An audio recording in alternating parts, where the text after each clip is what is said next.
It's just a hairline fracture.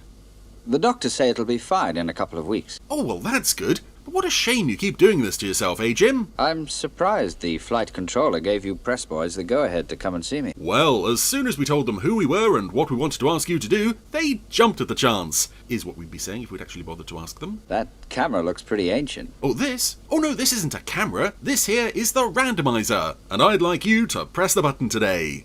Well, I'd like to help. Uh-huh. Maybe in about 10 or 12 years. Mm-hmm. But I don't think... Going to have to hurry you? No. I'm sorry. I can't do it. Oh, go on, please. It's okay. I feel fine now. That's it, thank you. Oh, by the way, Jim, what's your favourite Anderson series? I can't remember. You don't understand. I can't think. Okay, well, never mind. Right, let's see what we have to... Sorry? What is this? Oh, Jim. Jimmy Jim! You know what you've done? You've only gone and produced my favourite episode of this particular series. Tell me, what's your secret? Well, I can only put it down to an electrical fault in the main circuit. Oh, well, never mind then. Here's Stingray. What else could it have been?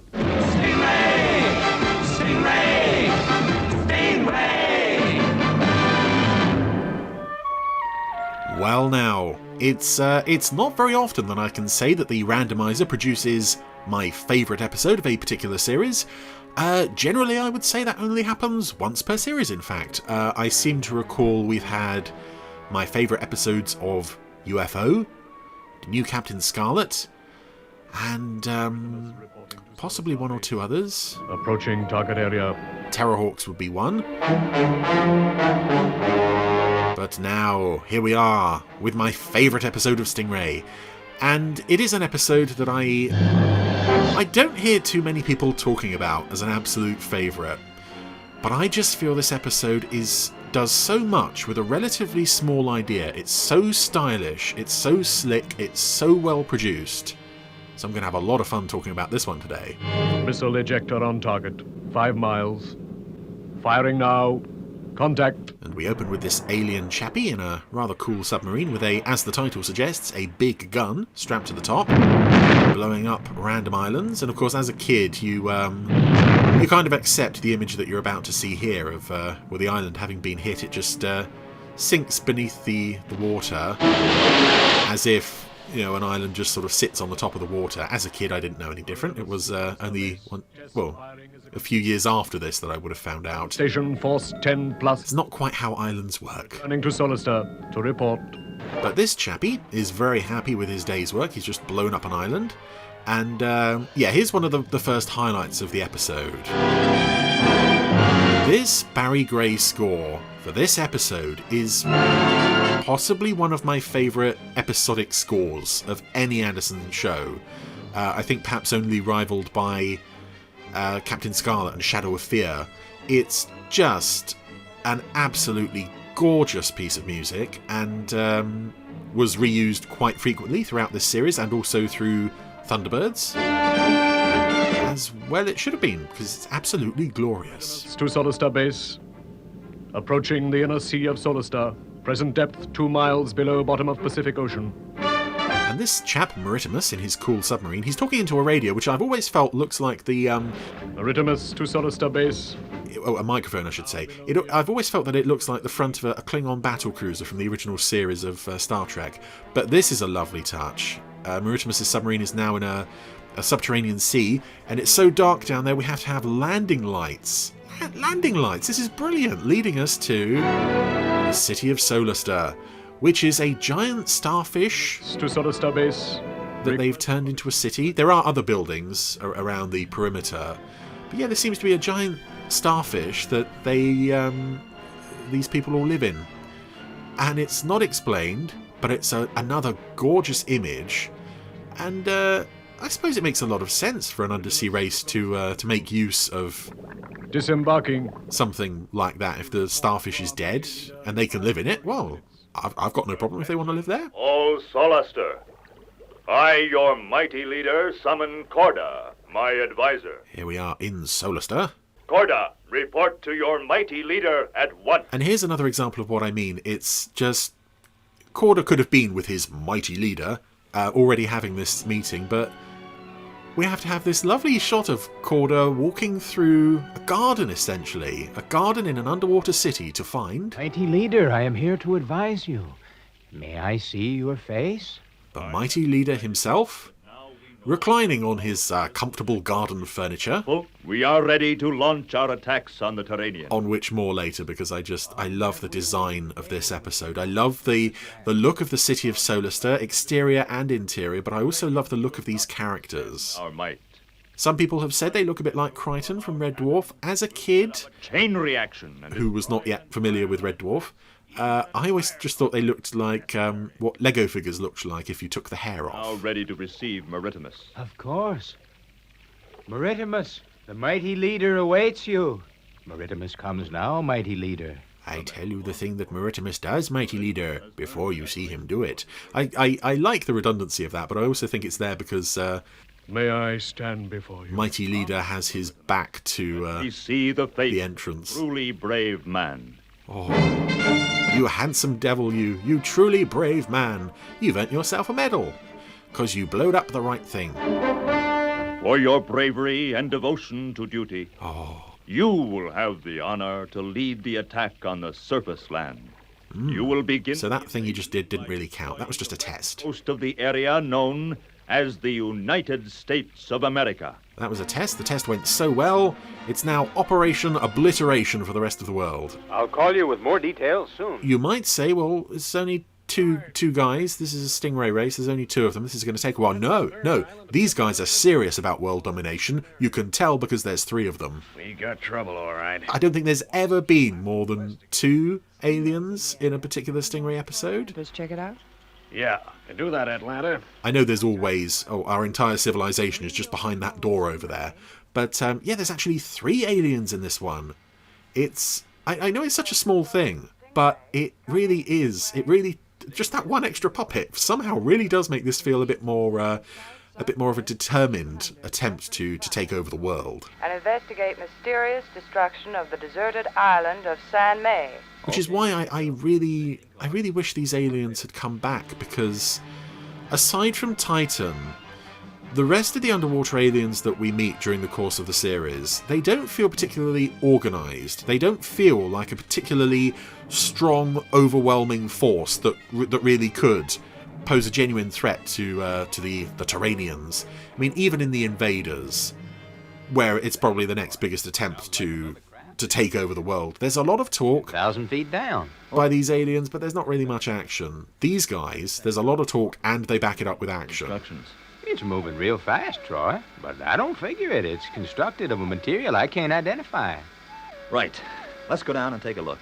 It's made of orsonium, because I do love that craft. There was a little, I think Fanderson put out a little metal vehicle model of that craft, and I don't know where mine is. I have a feeling I might have lost it, which is a shame, because even as a kid, I really wanted a model of that craft to go up against my Matchbox Stingray. Craft increasing in speed. Okay, let's get after it. Increase rate of dive. Main ballast 3,000. And luckily Troyan phones were already on patrol with Marina and, of course, Oink, because we couldn't leave Oink behind. Say, the other craft is rising. Yeah, I can see it at red 002.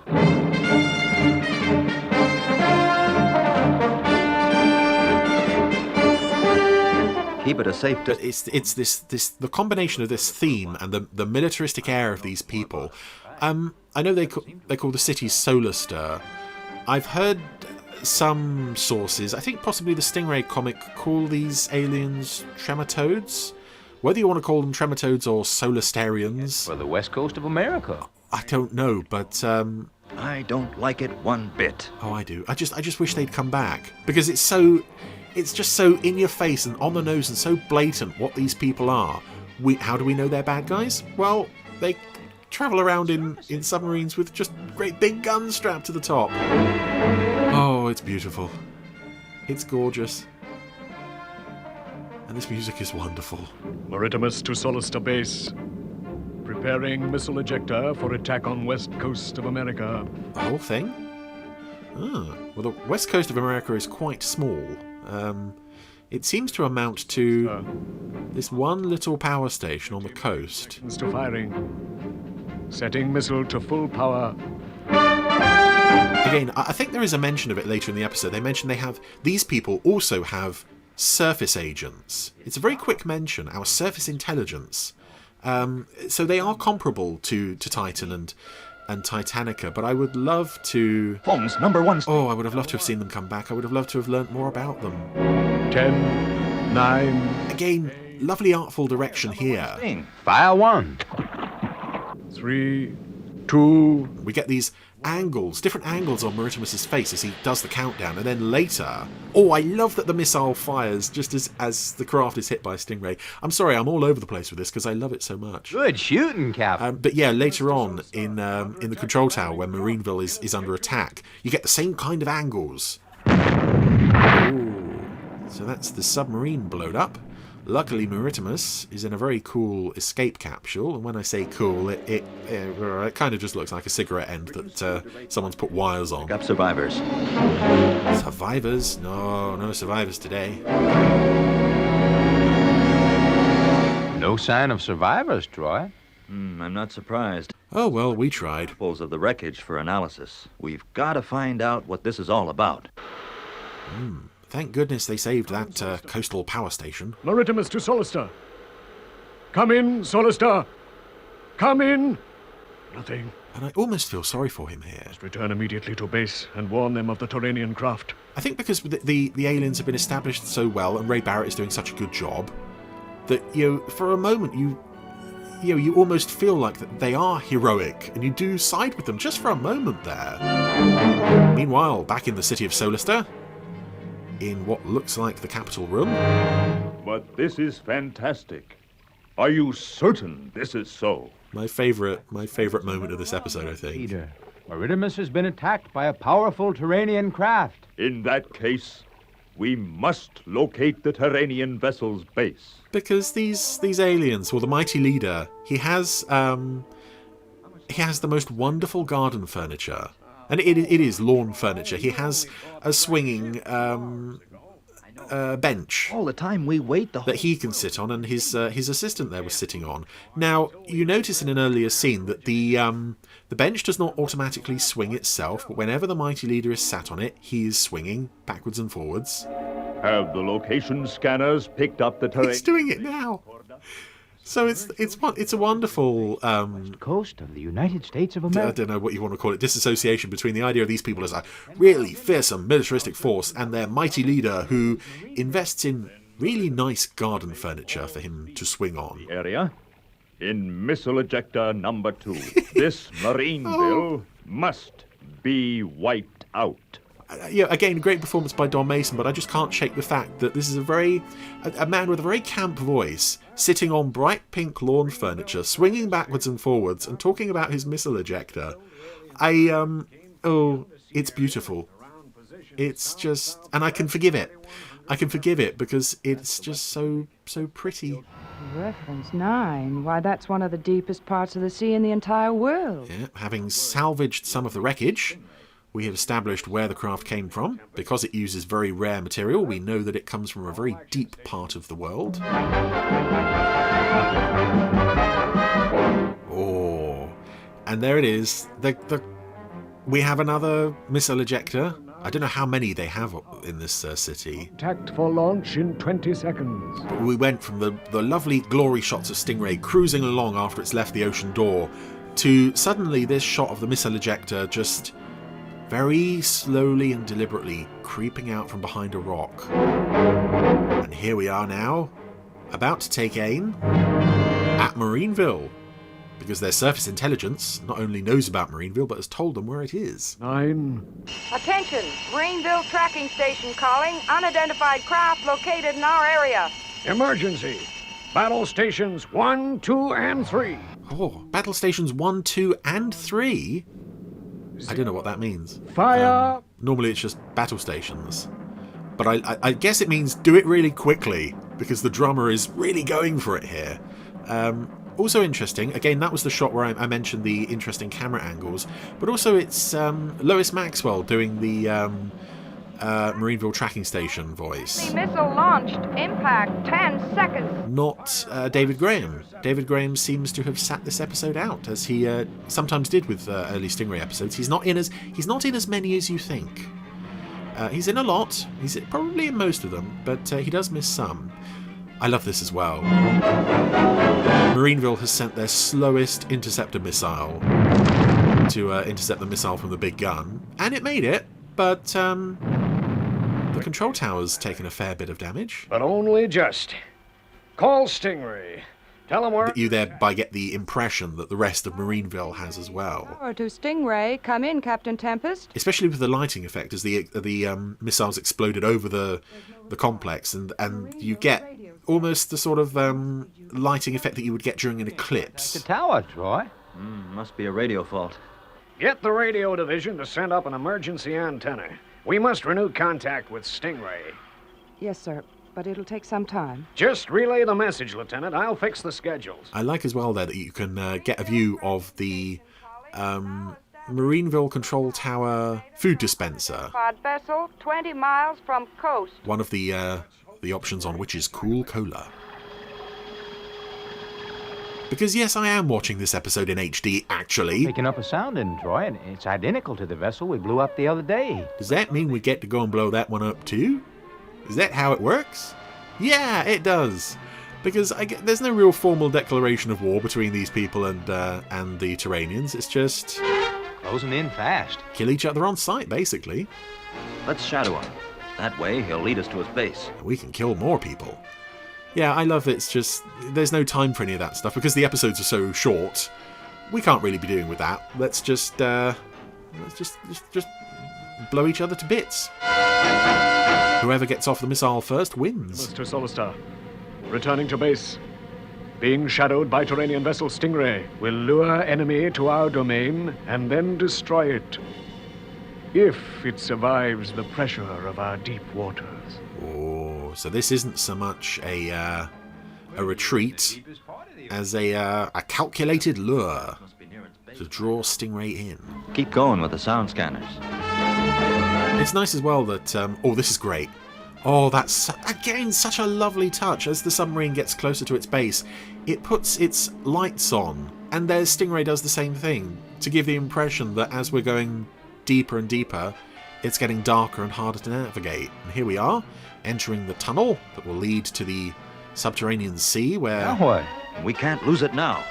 We're going in after it. Where Maritimus has his base, and yep, we are following it, because we're feeling daring today. Even though... Fantastic. We're increasing our depth all the time, Troy. Yeah. The little depth gauge only goes as far as, what, 15? Stingray's ever stood up to. If the pressure builds up any more, it may not stand up to it. Watch the pressure gauges, phones. And here's a shot of Stingray I never understand. How Stingray moves forward. The depth gauge. How much deeper does this tunnel go? What propels Stingray? I know they have the rotor at the back. How about the hull? But it's on as often as it's off. I'll let you know. Obviously, it's useful for turning, but yeah, I don't know what propels Stingray forward in times like this, when the rotor isn't moving. Oh, and it doesn't sound very reassuring. But this... do tell me if I'm alone in this. Port observation panel, it's cracked. We've got to do When you were a kid... more of this. Reduce speed, phones. And you used to play with Stingray in the bath, because I'm sure some of you out there would have played with Stingray in the bath. Did you used to try and recreate this scene by pushing Stingray under the water and going, oh no, the pressure, it's making the hull creak? I had the larger Matchbox Stingray toy that you could lift the lid off of and put one figure in, because there was only room for one figure, which was strange because there were two slots in it. But I seem to remember the other slot wasn't big enough to hold a second figure. We've lost him. I used to play with that Stingray in the bath and recreate this episode with the top part of the hull. That accounts for the... Oh, memories. Anyway, A yellow sea. Stingray has now entered the subterranean sea, Seabed. but the crew are suffering the effects of the pressure of such great depth. The hull is... I love the impression you get of just their stagehands rocking the hull in and out, the walls of the set. If we don't find them soon, phones, we'll have to turn back.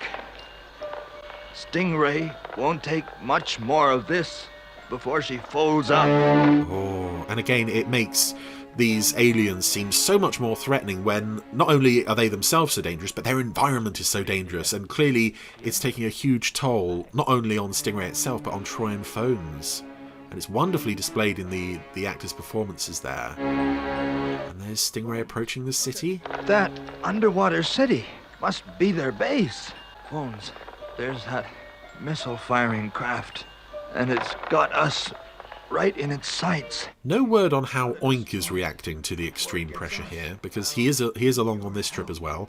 Marina's doing okay, as she often does under pressure. But Troy and Phones Phones is out. Has withstood the pressure, but from the attitude of the vessel, their crew haven't. No, Phones is gone. Troy is almost out. I must operate the Sting missile. Must kill something. Come on, boy. Yeah, you've come all this way. You don't want to not kill for the something. kill. Oh, Maritimus might just get the kill, though. 10, 9. See, this is his downfall, ultimately. His dependency on counting. He has to do a full 10-second countdown. Every time. And as we're about to discover, sometimes it's easier just to go up to the controls and pull the lever, as Marina has done. Open fire on Maritimus' ship, and that's that. Presumably he is dead, but can't be sure. Say, the cannon's exploded. If you can help me, Marina, we can destroy the city. Yay! Missiles, red 004. A nice spot of genocide, because why not? They knocked our radio off the wall in Marineville Control Tower. That's more than enough reason to blow up their city. And again, this is a lovely bit of special effects work as the starfish city is blown to bits. Multiple missiles. Marina's having a great day here. She loves a bit of blowing stuff up. Okay, Marina, let's get out of here before Stingray collapses like a paper bag. Oh. And yeah, the city seems to be well and truly destroyed. You would assume that Maritimus and Corder and Mighty Leader are no more, but certainly there are buildings on the perimeter that have survived. Even though the starfish seems to be bleeding into the water. That's quite a graphic image. So the idea has been raised over the years that maybe they might have survived. Maybe they could have come back for more. I certainly wish that they could have, because I love them. They are both everything I find funny in an alien race, but also a very credible threat. We've all got to start work right away to equip ourselves for any event. Right? Dismissed. And it just seems like such a shame to have hit such a brilliant alien race so early on in production. This is only episode 6 that was made. We have the incredible puppets for those aliens, but we also have the beautiful city. And we don't use it again. I know the shots of the city turn up in TV21. They were used as a home for, is it the Crustovons, lobster people who were living in there. In the world. But yeah, for the people of Solister, this was their one and only. Oh, I blew it. I blew it right at the end. Anyway, I may have blown it, but the big gun did not blow it. Oh, that is easily my favourite episode of the series, as I said, and I think it always will be. And to be fair, directed by David Elliott. Well done, David. Well done. That gets a round of applause. And I don't think I've ever given one of those on the Randomiser before, but that gets a round of applause. It may be that this is an extremely simple story. And to be fair, it is. There are some underwater aliens. They're blowing stuff up. We're going to blow them up, and that'll take care of that. But I think it's... Who wrote this? Alan Fennell. Okay, yeah, good work there. I'm going to give you the nod as well, Alan Fennell. But I think the fact that it is realised so superbly all the way along the line, the characters, the voice acting, the music, that big gun theme is not only one of my favourite pieces of Anderson music, it's probably one of my favourite pieces of music all time. The design work, everything in this episode just works. Everything in this episode is firing on all cylinders, and the result is not only the best episode of Stingray, in my opinion, probably one of the best Anderson episodes of all time. If there's any other big gun fans out there, please let me know what you think of this one. I absolutely love it. I hope I'm not alone.